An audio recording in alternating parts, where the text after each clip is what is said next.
और सीधा चलते हैं राजधानी दिल्ली, जहां पर प्रदर्शन चल रहा है विपक्षी दलों का। और ये प्रदर्शनकारी नेताओं को आपको दिखा रहे हैं जो हिरासत में लिए गए हैं। प्रियंका गांधी, डिंपल यादव, साथ में अखिलेश यादव, राहुल गांधी, तमाम बड़े जो नेता हैं विपक्षी दल के वो हिरासत में लिए गए हैं। दीपेंद्र हुड्डा को भी हिरासत में लिया गया है। राहुल गांधी की तस्वीर आपको दिखा रहे हैं। लगातार प्रदर्शन चल रहा है सदन के बाहर, और चूंकि चुनाव आयोग पर गंभीर सवाल उठाए जा रहे हैं विपक्षी दलों की ओर से, राहुल गांधी लगातार सवाल उठाते नजर आए हैं और वोट चोरी के जो आरोप है सरकार पर लगते नजर आ रहे हैं। अखिलेश यादव कह रहे हैं कि मैंने 18,000 वोटों की सूची दी है, सरकार विपक्ष से डरी है।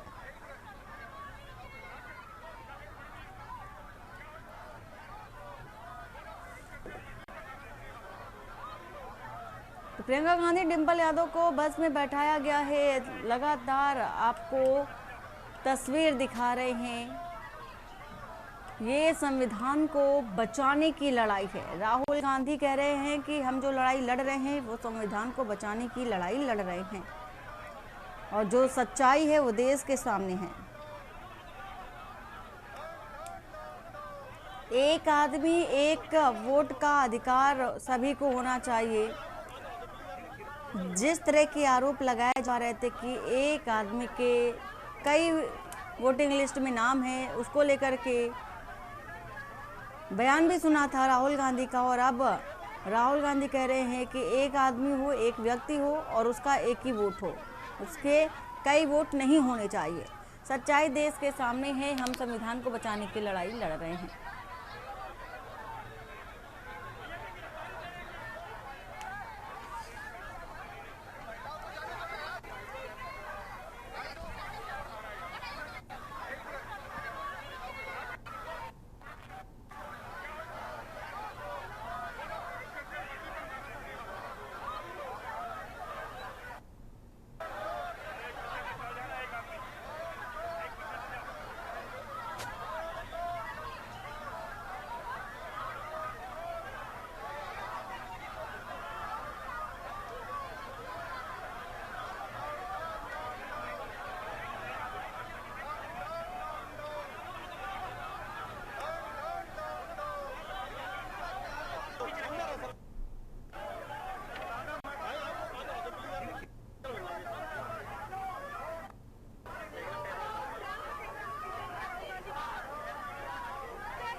मिलने जाते वक्त हिरासत में लिया गया है।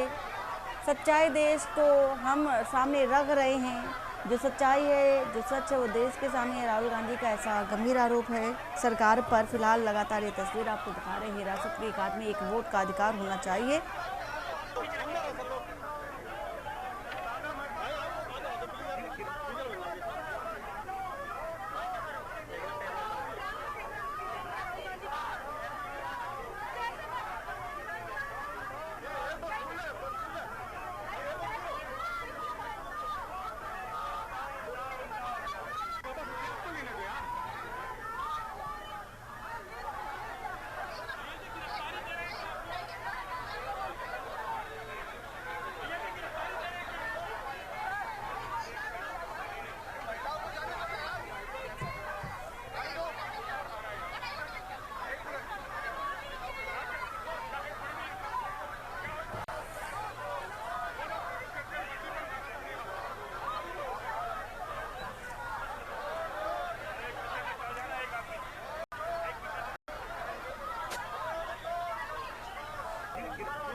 तो डिम्पल का कहना है कि एसआईआर मामले में चुनाव आयोग की भी साजिश है।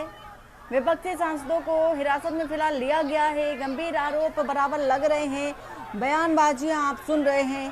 अखिलेश यादव, राहुल गांधी, प्रियंका गांधी, साथ डिम्पल यादव, तो तमाम बड़े जो दिग्गज नेता हैं वो हिरासत में लिए गए हैं और प्रदर्शन जो कि कर रहे थे और बैरिकेडिंग को फांद करके चुनाव आयोग कार्यालय के अंदर एंट्री करने की कोशिश के दौरान हिरासत में अखिलेश, राहुल गांधी, तमाम दिग्गजों को साथ ही साथ सुरक्षा चूंकि बढ़ा दी गई है। चुनाव आयोग कार्यालय की सुरक्षा और भी ज्यादा पुख्ता कर दी गई है। तस्वीर आपको लगातार दिखा रहे हैं। तो दोबारा से जांच कराने की मांग कर रहे हैं राहुल गांधी। जो लिस्ट सामने आई थी एसआईआर की, दोबारा से निरीक्षण की जो मांग है वो कर रहे हैं विपक्षी खेमे के नेता।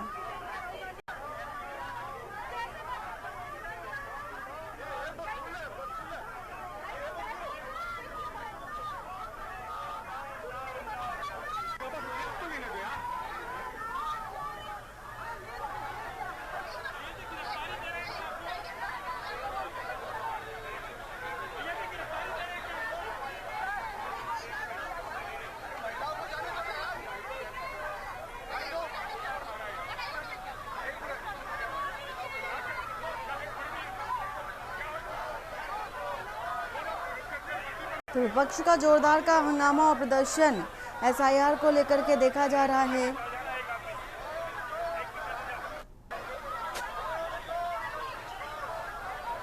तो एसआईआर मुद्दे को लेकर विपक्ष लगातार, चाहे वो संसद हो, संसद परिसर हो, वहां पर हंगामा, संसद के बाहर हंगामा, चुनाव आयोग कार्यालय के बाहर हंगामा। तो इंडिया ब्लॉक के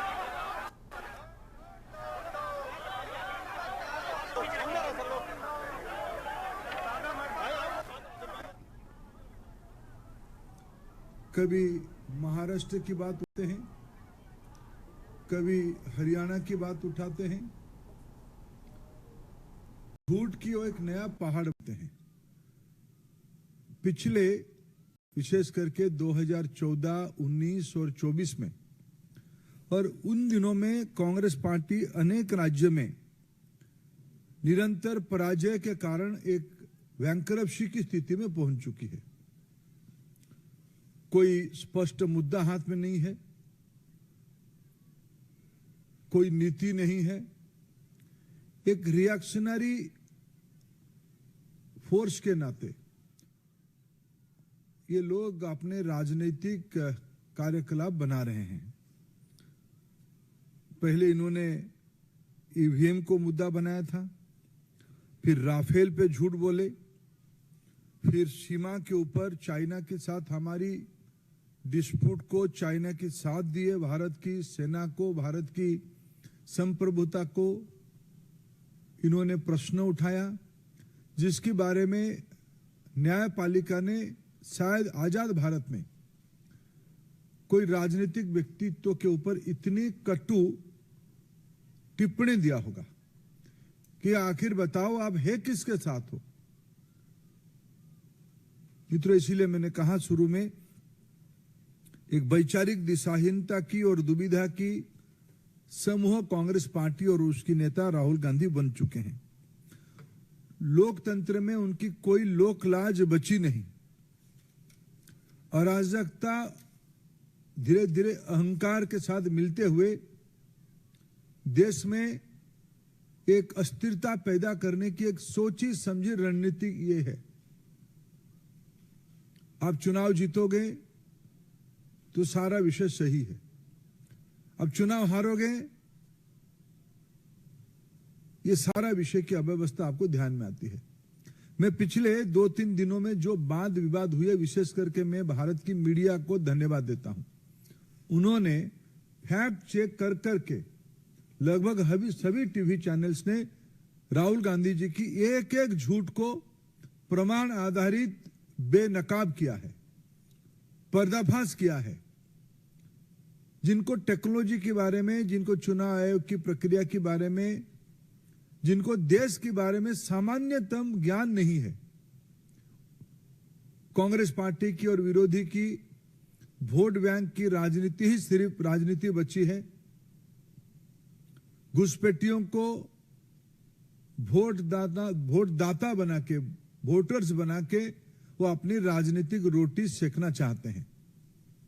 चुनाव आयोग ने एक संवैधानिक व्यवस्था, निष्पक्ष व्यवस्था के नाते जब इनको सही बात बताती है तो वे चुनाव आयोग को भी ध्वस्त करने के लिए कहते हैं हम आटम बम गिराएंगे, चुनाव आयोग बिखर जाएगा। ये भाषा हमारी प्रतिद्वंदी देश कहते हैं। बड़े बड़े शक्ति जो भारत की प्रजातंत्र को विखारना चाहते हैं, उन्हीं की भाषा है जो आज नेता प्रतिपक्ष की भाषा बनी है। मित्रों, मैं आपके माध्यम से देश के सामने इस विषय को फिर दोहराना चाहूंगा। आप देख रहे हैं के न्यूज़, खबरों का